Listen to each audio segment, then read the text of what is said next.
Correction des exercices 15, 16, 39 et 40 du CEAD 2014. Question 15. Situation. On nous explique, Marc et Pascal ont parcouru l'un et l'autre le même trajet, etc., etc. Et on nous dit, explique pourquoi le graphique suivant ne correspond pas à cette situation. Donc on nous dit que ce graphique-ci n'est pas bon et on doit expliquer pourquoi. On va lire phrase par phrase. Première phrase. Marc et Pascal ont parcouru l'un et l'autre le même trajet. Quand on regarde ici, celui en trait plein a parcouru cette distance-ci et celui en pointillé a parcouru la même distance, donc oui, ils peuvent avoir parcouru le même trajet. Marc est parti après Pascal. Mais ça, c'est faux, parce qu'on voit ici qu'ils partent tous les deux en même temps. Donc déjà, cette ligne-là est fausse. On peut écrire à côté, non, ils sont partis en même temps. Troisième ligne, Marc ne s'est pas arrêté en chemin. Ça peut être vrai si Marc est le trait plein. Le trait plein ne s'est pas arrêté en chemin. Donc là, ça ne pose pas de problème. Ensuite, donc on dit que Marc est arrivé avant Pascal. Et ici, on voit qu'ils sont arrivés tous les deux en même temps. Donc, explique pourquoi le graphique ne correspond pas à cette situation. Mais il faut dire parce que Marc et Pascal sur le graphique sont partis en même temps, alors que la ligne 2 nous dit qu'ils ne sont pas partis en même temps. Et Marc est arrivé avant Pascal, ici, alors que sur le graphique, Marc et Pascal sont arrivés en même temps. Donc, il y avait 2 lignes sur 4 qui n'étaient pas bonnes.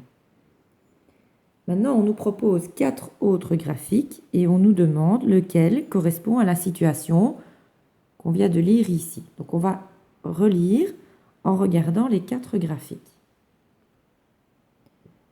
On nous dit que Marc et Pascal ont parcouru l'un et l'autre le même trajet. On regarde. Ici, on arrive à la même hauteur, donc même trajet, même hauteur, même trajet, même hauteur, même trajet, même hauteur, même trajet.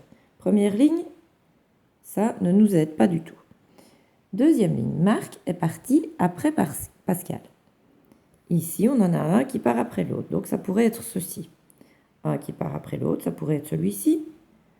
Un qui part après l'autre, ça pourrait être celui-ci. Ici, les deux partent au même temps ici. Donc, ce n'est pas ce graphique-ci. Je mets le typex dessus. Ce n'est déjà pas celui-ci. Troisième ligne. Marc ne s'est pas arrêté en chemin. Ici, ils ne se sont arrêtés aucun, donc ça pourrait être bon. Ici, ils s'arrêtent tous les deux, donc ça ne va pas. Je mets le bic sur celui-ci. Celui-ci ne va pas. Et ici, personne ne s'est arrêté, donc ça pourrait être bon. Il nous reste ce graphique-ci et ce graphique-ci. Dernière ligne. Marc est arrivé avant Pascal. Alors, on nous disait plus haut que Marc est parti après Pascal. Donc à la deuxième ligne, Marc est parti après Pascal. Et à la quatrième ligne, Marc est arrivé avant Pascal. Donc, dans le premier dessin, si Marc part après Pascal, ça ne va pas parce qu'il arrive après Pascal. Donc, ce n'est pas celui-ci, c'est celui-là. Marc est parti après Pascal, mais est arrivé avant Pascal. Donc, celui qu'il faut cocher, c'est celui-ci, le troisième.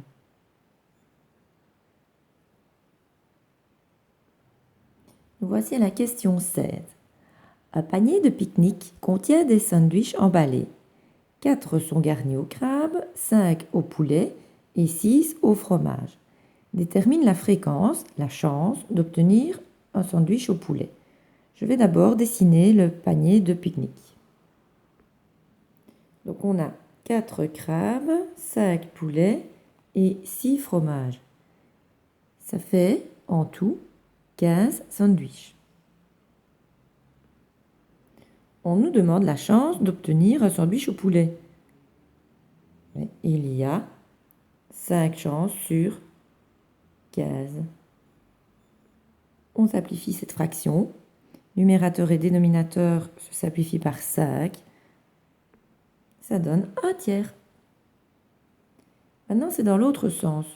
On nous dit que Pierre a 2 chances sur 5 d'obtenir un sandwich au goût qu'il préfère. Détermine ce goût. On nous donne la fraction 2 chances sur 5. On l'écrit. Mais c'est sur 5. Or, nous, on a 15 sandwichs. Donc, cette fraction ne devrait pas être sur 5, elle devrait arriver sur 15 pour nous aider. On va transformer le 2 cinquième en 15e. 5 fois 3 égale 15. 2 fois 3 égale 6. Quel est le goût où il y a 6 sandwichs dans le panier? C'est le goût fromage. Donc, il était bien mis. Détermine ce goût. On n'oublie pas d'écrire que c'est fromage.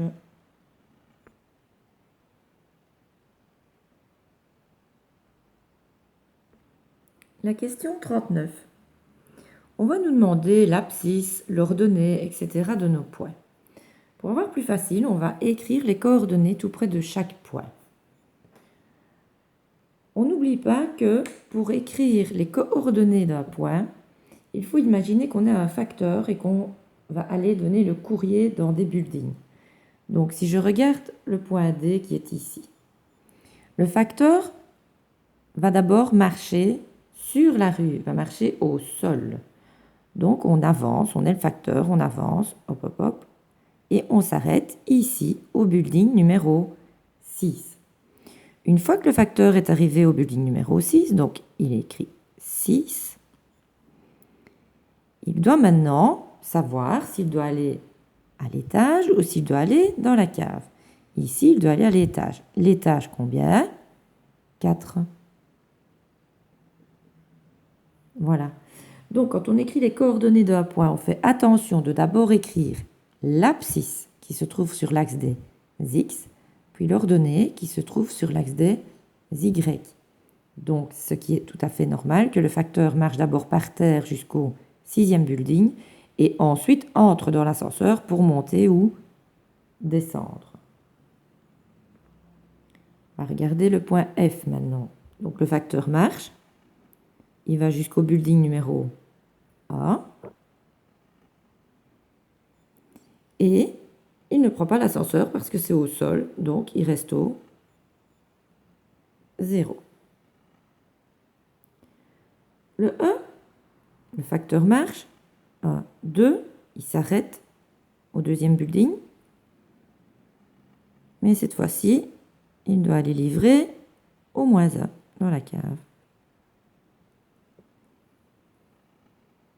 Le point A, le facteur est ici, il marche, il arrive au building moins 2.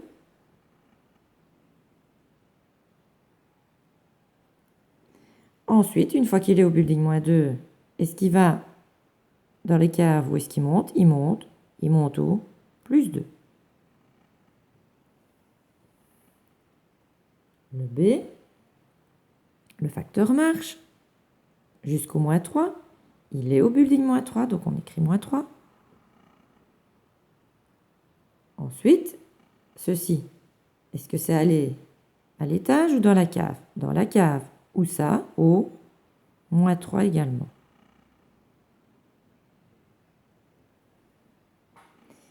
Il nous reste le point C ici.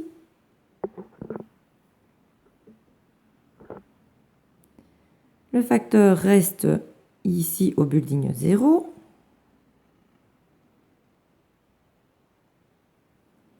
Et doit se rendre là tout en bas au moins 5.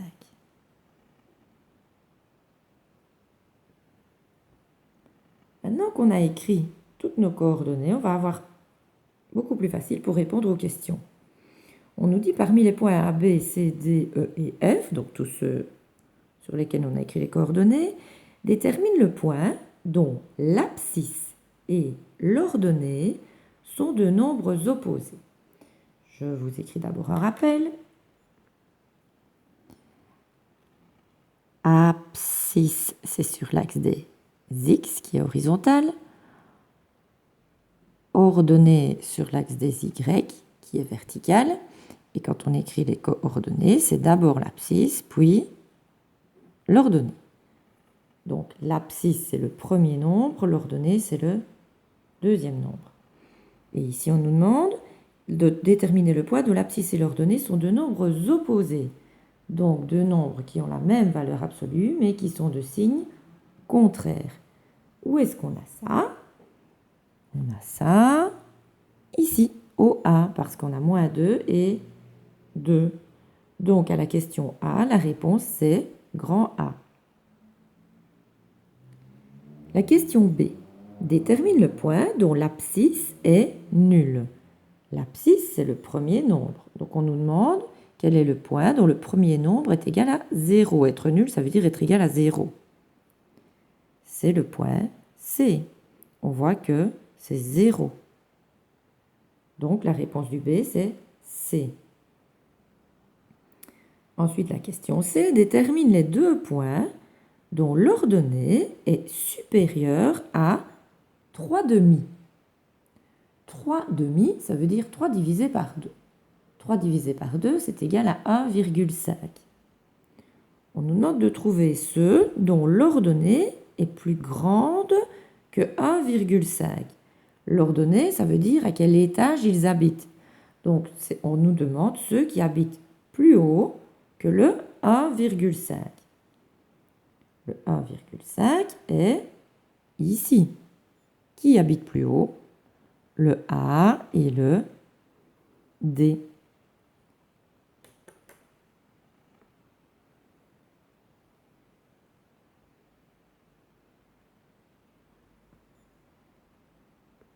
Maintenant, la question 40.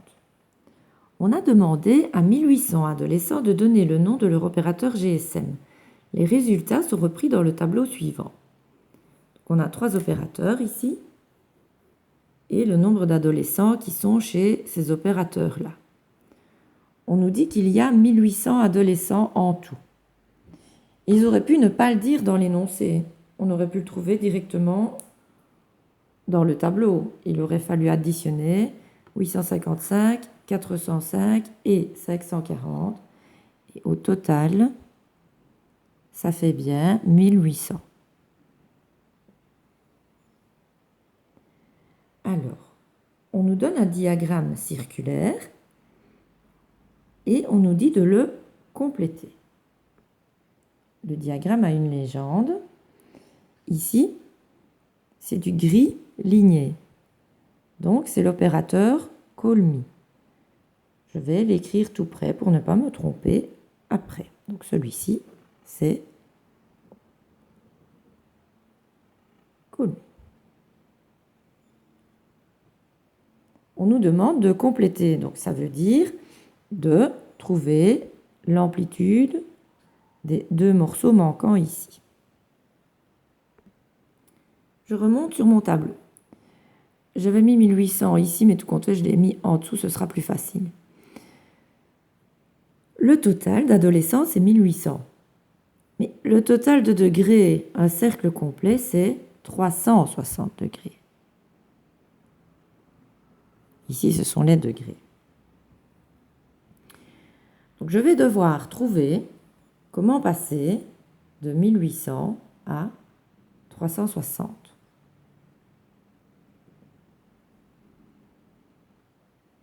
Sur la calculatrice, j'ai écrit 1800 divisé par 360 et elle m'indique 5. Ça veut dire que 1800 divisé par 5, ça donne 360. Bien, alors toutes mes valeurs ici, je vais les diviser par 5 pour obtenir les degrés. Donc je divise par 5 à chaque fois.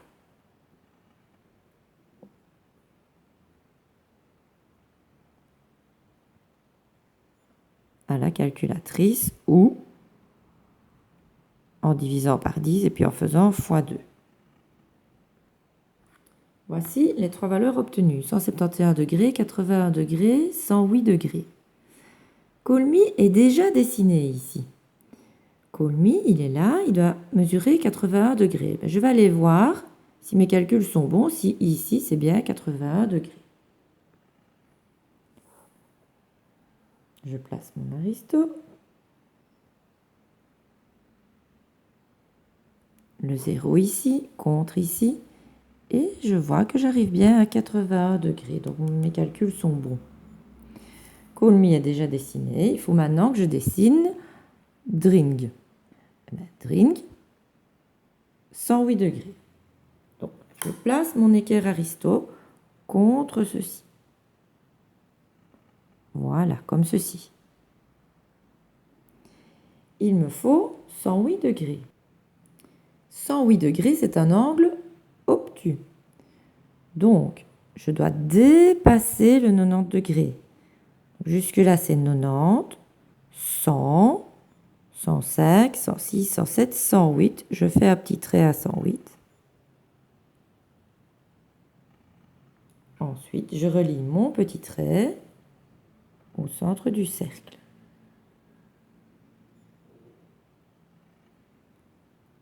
Voilà mes 108 degrés. Les 108 degrés, c'est Dring. Donc ici, Dring. Celui-ci doit mesurer 171 degrés. Je vérifie, on ne sait jamais.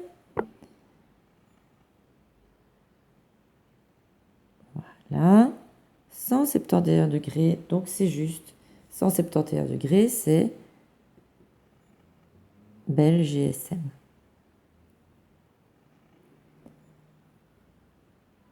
Écris tous tes calculs. On les a écrits ici dans le graphique. Dans ce cas-là, on fait une flèche. Voilà. Et on n'oublie pas la légende. Donc, le Bell GSM, on le laisse blanc. Et le Dring, on le colorie en noir ici. Voilà. Donc, notre flèche indique à celui qui va corriger que tous les calculs sont là au-dessus. J'ai des calculs parce que j'ai bien écrit mon divisé par 5 là, hein, et mon total, mon 360 degrés. Il faut noter le plus possible.